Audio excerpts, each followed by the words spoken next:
이재명 대통령이 국무회의에서 이렇게 말했습니다. 주유소의 부당한 폭리를 강력하게 단속하라. 지역별로 최고 가격제까지 검토하라고 지시했어요. 영업정지, 과태료, 과징금, 무관용 원칙이라고 했습니다. 근데요, 저한테 주유소 사장님이 한 분 계세요. 이분한테 오늘 연락이 왔는데 이렇게 말씀하시더라고요. 우리가 올린 게 아니라 정유사가 올린 건데 왜 주유소만 욕먹어야 하냐? 대통령은 주유소를 때리고 주유소는 정유사를 가리키고 정유사는 국제유가를 탓하고 있어요. 그러면 진짜 기름값을 올린 건 대체 누구일까요? 오늘 이 구조를 완전히 풀어드리겠습니다. 여러분, 뉴스에서는 국제유가 몇 달러라고만 말해주잖아요. 근데 여러분이 주유기에서 보는 가격은 그거랑 완전히 다른 구조로 만들어집니다.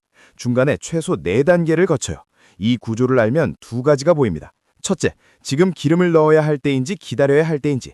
둘째, 대통령이 말한 폭리가 정말 주유소의 문제인지 아니면 다른 곳에 원인이 있는지.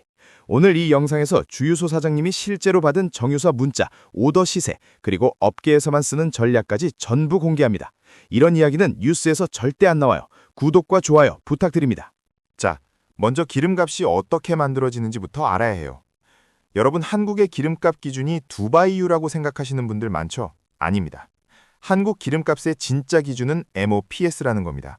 풀었으면 Means of Flat Singapore, 싱가포르에서 거래되는 석유 제품 가격이에요. 원유가 아니라 이미 정제된 휘발유, 경유, 등유 가격이 기준입니다. 왜 두바이유가 아니라 싱가포르냐? 1997년에 한국 석유 시장이 자유화됐거든요. 그 전에는 정부가 원유 가격 기준으로 기름값을 정했는데 자유화 이후에 해외에서 이미 정제된 석유 제품이 더 싸게 들어오는 경우가 생겼어요. 그래서 국내 정유사들이 국제 석유 제품 가격, 즉 MOPS를 기준으로 가격을 매기기 시작한 겁니다. 대한석유협회 공식 자료에도 나와 있는 내용이에요. 자, 그러면 MOPS에서 여러분 주유기까지 어떤 과정을 거치느냐? 첫 번째 단계, MOPS 가격이 정해집니다. 싱가포르 시장에서 매일 거래되는 가격이에요. 이게 기준선이 됩니다. 두 번째 단계, 여기에 환율이 곱해져요. MOPS는 달러 기준이니까 원화로 바꿔야 하잖아요. 이게 왜 중요하냐면 지금 환율이 장중 1,506원까지 갔거든요. 2009년 이후 17년 만에 최고치예요. 같은 MOPS 가격이라도 환율이 1,360원일 때와 1,500원일 때 원화로 바꾸면 리터당 가격이 100원 넘게 차이가 납니다. 유가가 안 올라도 환율만 올라가면 기름값이 오르는 구조예요. 이걸 이중펀치라고 합니다. 세 번째 단계, 여기에 운임이 붙어요. 싱가포르에서 한국까지 기름을 싣고 오는 비용이에요. 지금 호르무즈 해협이 막혀서 유조선 운임이 최대 13배까지 폭등했습니다. 보험료도 7배까지 할증된 적이 있어요. 네 번째 단계, 정유사가 이 세 가지를 합산해서 공급가를 정합니다. 이게 바로 상차도 가격이에요. 상차도가 뭐냐면 정유사 출하기지에서 기름을 탱크로리에 싣는 순간의 가격이에요. 주유소 사장님들은 이 가격에 기름을 사오시는 거죠. 다섯 번째 단계, 여기에 운송비가 붙고 주유소 마진이 붙으면 그게 여러분이 주유기에서 보는 가격입니다. 자, 이 구조를 알면 핵심이 보여요. MOPS에서 주유기까지 보통 2주에서 3주의 시차가 있거든요. 왜냐하면 주유소는 이미 들여온 재고를 팔고 있으니까요. 1주 전에 싸게 들여온 기름을 이번 주에 팔고 다 팔리면 이번 주 가격으로 새로 들여오는 거예요. 근데 이번에는 이 시차가 사라졌어요. 전쟁이 터지자마자 다음 날부터 올랐습니다. 서울 휘발유 평균이 사흘 만에 55원이 올랐고 경유는 같은 기간에 73원이 올랐어요. 에너지업계 관계자조차 전쟁 터지자마자 바로 다음 날부터 올리는 것은 이해하기 힘들다고 했습니다. 그러면 누가 시차를 없앤 걸까요? 여기서 주유소 사장님한테 전해들은 이야기를 해드릴게요. 이분이 정유사 직원한테 긴급 문자를 받으셨어요. 국제 제품가, 그러니까 MOPS 변동 내역인데요. 하루 만에 경유가 배럴당 19달러 올랐고 등유는 배럴당 101달러가 올랐어요. 하루예요. 이걸 다음 주 주유소 공급가에 반영하면 경유가 리터당 445원 인상, 등유는 리터당 1,017원 인상이에요. 이 사장님이 20년 넘게 주유소를 하셨는데 이런 숫자는 처음 보셨다고 하셨어요. 실제로 이분 주유소에 들어온 오더 시세를 보면요. 휘발유 상차도 리터당 1,860원, 경유는 2,120원, 등유는 2,520원입니다. 상차도가 2,120원이면 셀프 주유소에서 마진 50원 붙여서 2,170원에 파는 거예요.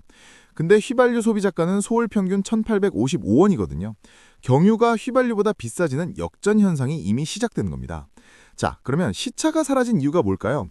실제로 싱가포르 거래소에서 휘발유 가격이 2월 27일 배럴당 79달러에서 3월 4일 99달러로 일주일 만에 25% 올랐어요. 경유는 같은 기간 92달러에서 140달러로 52% 상승했습니다. 정유사 입장에서는 MOPS가 이렇게 뛰었으니 공급가를 올린 거예요. 공급가가 리터당 200원에서 300원 올랐으니 주유소도 반영할 수밖에 없었고요. 근데 여기서 대통령이 이렇게 말씀하셨어요. 실제로 국제 유가가 상승하고 있지만 국내의 실질적인 영향은 아직 미치지 않고 있다. 비축유도 208일분이나 있다고요. 정유사들도 3월 말까지 재고량 문제 없다고 했다는 보도가 나왔어요. 그러면 재고가 충분한데 왜 가격이 오르냐? 이게 핵심이에요. 주유소 현장에서 보면 정유사가 공급가를 올리는 겁니다. 주유소는 정유사가 정해준 가격에 기름을 사올 수밖에 없어요. 주유소 협회에서도 과거에 똑같은 주장을 한 적이 있거든요. 국제 유가가 상승할 때 빨리 반영하고 하락할 때 천천히 반영하는 건 우리가 아니라 정유사 공급가의 문제라고요.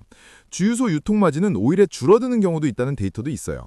그래서 지금 주유소 업계에서는 이런 전략을 쓰고 있어요. 정유사에서 한 달치 재고를 확보하라고 하는데 지금 가격으로 기름을 받으면 너무 비싸게 팔아야 하잖아요. 그래서 가격을 올려서 기름이 덜 나가게 만들고 있어요. 2주치 재고를 4주까지 버티게 늘리는 전략이에요. 쉽게 말해서 일부러 비싸게 팔아서 손님을 줄이는 겁니다. 지금 싸게 들여온 재고가 곧 돈이니까요. 그리고 월말에 기름이 좀 싸게 나오는 시점이 있어요. 업계에서 월말가라고 하는데 정유사가 월말 실적을 맞추기 위해 물량을 풀면서 가격을 낮추는 시점이에요. 그때까지 버티다가 조금씩 채워 넣는 전략을 쓰고 있다고 합니다. 이게 소비자한테 무슨 의미냐면요. 앞으로 2주에서 3주간 주유소 가격은 계속 오릅니다. 근데 월말쯤 되면 일시적으로 숨 돌릴 구간이 올 수 있어요. 기름 넣는 타이밍을 이걸로 잡으시라는 거예요. 자, 그러면 가장 중요한 질문, 유가가 언제 꺾이느냐? 골드만삭스가 이번 주에 보고서를 냈어요. 세 가지 시나리오를 제시했습니다. 첫 번째 시나리오, 호르무즈 해협이 빠르게 정상화되는 경우. 이 경우 브렌트유가 지금 82달러에서 4분기까지 66달러로 떨어집니다. 가장 낙관적인 시나리오예요. 근데 이게 가능하려면 이란이 봉쇄를 풀어야 해요. 두 번째 시나리오, 봉쇄가 5주 이상 지속되는 경우. 이러면 브렌트유가 배럴당 100달러까지 올라요. 2분기 평균 전망치를 기존 66달러에서 76달러로 10달러 상향 조정했습니다. 골드만삭스는 이 시나리오의 가능성이 가장 높다고 봤어요. 세 번째 시나리오, 전면 봉쇄가 장기화되고 석유 생산 시설까지 손상되는 경우 배럴당 120달러에서 150달러까지 갈 수 있어요. JP모건은 전면 봉쇄 시 유가가 70% 치솟을 수 있다고 분석했습니다. 국내 기름값으로 환산하면요. 시나리오 2에서 휘발유 리터당 2,200원, 경유 2,500원, 시나리오 3이면 2022년 우크라이나 전쟁 때 역대 최고가였던 2,137원을 가뿐히 넘깁니다. 근데 제가 보기에 유가가 쉽게 안 꺾일 구조적 이유가 세 가지 있어요. 첫째, 이란 최고 지도자가 바뀌었는데 하메네이의 아들 모즈타바가 세습으로 올라갔어요. 이란 이슬람 혁명 이후 처음 있는 부자 세습입니다. 이분이 아버지보다 더 강경한 보수파예요. 혁명 수비대 지지를 등에 업고 올라갔기 때문에 호르무즈 봉쇄를 풀 이유가 없어요. 오히려 아버지의 피에 대한 보복을 명분으로 유지할 가능성이 높습니다. 둘째, 이라크 감산 도미노. 이라크가 유조선이 호르무즈를 통과하지 못하면 며칠 내로 하루 300만 배럴 이상 감산할 수밖에 없다고 밝혔어요. 오펙 2위 산유국까지 막히면 공급 자체가 끊기는 겁니다. 셋째, 환율. 작년 6월 이란이 봉쇄를 검토한다는 말만 했을 때도 2주 만에 휘발유가 35원 올랐거든요. 그때 환율은 1,360원대였어요. 지금은 1,470원대에서 1,500원대입니다. 환율이 100원 이상 높은 상태에서는 같은 유가 상승이 국내 가격에 훨씬 가파르게 반영됩니다. 그래서 유가가 꺾이는 시그널 세 가지를 알려드릴게요. 첫 번째 시그널, 호르무즈 해협 통항 재개 소식. 트럼프가 해군으로 유조선을 호위하겠다고 했는데 이란 혁명 수비대가 여전히 경고하고 있어서 실효성은 아직 지켜봐야 해요. 두 번째 시그널, 환율 1,430원대 이하로 안정. 지금은 전쟁 프리미엄이 붙어있는 상태예요. 전쟁 종결 신호가 나오면 환율이 먼저 반응합니다. 세 번째 시그널, 이란 협상 테이블 복귀. 미국 CIA가 이란과 간접적으로 협상 조건을 논의하고 있다는 소식이 나왔어요. 모즈타바 체제가 협상에 나오느냐 안 나오느냐, 이게 가장 중요한 변수입니다. 이 세 가지 중 하나라도 나오면 유가가 꺾이기 시작해요. 세 가지가 동시에 나오면 급락합니다. 그때까지는 방어 모드예요. 자, 여기서 시각을 바꿔보겠습니다. 아까 주유소 사장님 이야기를 했잖아요. 이분이 지금 가격을 올려서 기름이 덜 나가게 만들고 있다고 했죠. 쉽게 말해서 싸게 들여온 재고를 비싸게 파는 거예요. 이분 입장에서는 위기가 아니라 마진이 극대화되는 구간인 겁니다. 이건 주유소만의 이야기가 아니에요. 위기 때 돈 버는 사람들의 공통점이 딱 하나 있어요. 구조를 아느냐 모르느냐입니다. 정유주를 보세요. S-오일, GS칼텍스, HD 현대오일뱅크. 유가가 오르면 정유사들은 싸게 들여온 원유 재고의 가치가 올라가면서 재고 평가 이익이 폭증해요. 주유소 사장님이 쓰는 재고 전략과 본질이 같은 거예요. 해운주도 마찬가지. 호르무즈가 막혀서 우회 노선이 길어지면 운임이 올라가잖아요. 한국무역협회는 우회 루트를 활용하면 해상 운임이 최대 80% 상승할 수 있다고 분석했습니다. 반대로 타격받는 쪽도 명확해요. 항공사는 유가 1달러 상승할 때마다 연간 수백억 원 부담이 늘어요. 물류비가 오르면 소비재, 유통, 음식료 업종이 직격탄을 맞습니다. 이게 무슨 뜻이냐면요. 같은 위기인데 돈을 잃는 사람과 돈을 버는 사람이 나뉜다는 거예요. 차이는 딱 하나, 구조를 보느냐, 공포에 휩쓸리느냐. 개인 투자자 입장에서 실전 팁을 3가지 드릴게요. 첫째, 유가 관련주에 바로 뛰어들지 마세요. 이미 상당 부분 반영됐어요. 오히려 유가가 꺾이는 시그널이 나올 때 역으로 타격받았던 항공, 물류, 소비재 주가 바닥을 노리는 게 더 현실적입니다. 둘째, 환율을 주시하세요.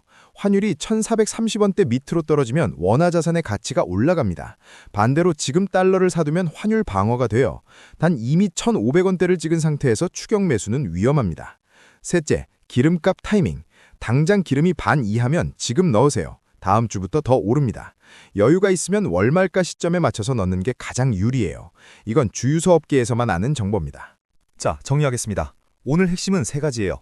하나, 기름값은 두바이유가 아니라 싱가포르 MOPS가 기준입니다.